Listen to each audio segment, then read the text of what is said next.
మీద అతిపెద్ద జంతువుగా నీలి తిమింగలం గుర్తింపు పొందింది. దీని భారీతనం, వేగం, మెరుపు ఒక అద్భుతం. మన ప్రకృతిలో ఇదొక్కటే అతిపెద్ద జీవం.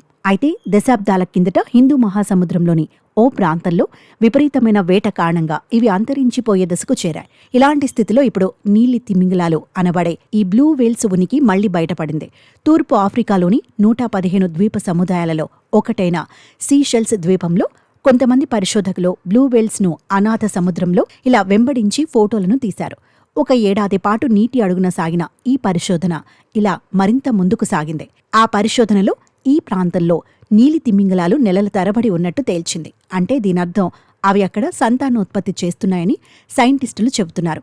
ఇది చాలా గొప్ప విషయం. 1960లో సోవియట్లో నీలి తిమింగలాలను భారీగా వేటాడి అవి అంతరించిపోయే వరకు అక్కడి వాళ్లు చంపి పారేశారు.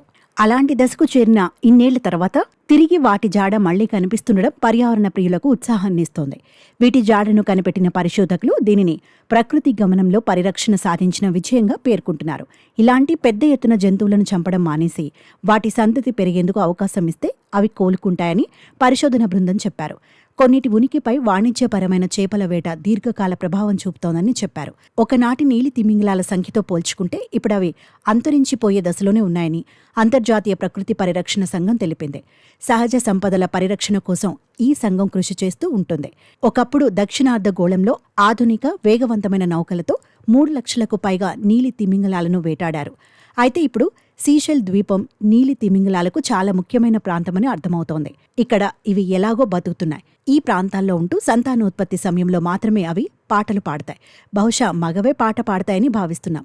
ఇలా ఎందుకు చెప్తున్నామంటే ఇతర జీవులు ఇలాంటప్పుడు ఏం చేస్తాయో మాకు తెలుసు కాబట్టే ఈ నిర్ధారణకు వస్తున్నామంటున్నారు పరిశోధకులు. సీషెల్ దీవి వీటి సంతానోత్పత్తికి లేదా పెంపకానికి అనువైన ప్రాంతమయ్యే అవకాశం ఉంది అని వాళ్లు వివరించారు. నీలి తిమింగలాలకు సీషెల్ ఎంతటి ముఖ్యమైనదో శాస్త్రవేత్తలు మరింత పరిశోధన చేసి తెలుసుకోవాలనుకుంటున్నారు. సీషెల్లో ఎక్కువగా సముద్రపు ట్రాఫిక్ లేదు కాబట్టి నీలి తిమింగలాలకు ఈ ప్రాంతం సురక్షితమైనదిగా చెప్పొచ్చు. మొత్తానికి ఈ భారీ జీవి ఇక్కడ బతుకు జీవుడా అని ఇలా మిగలటం ఒక అద్భుతం.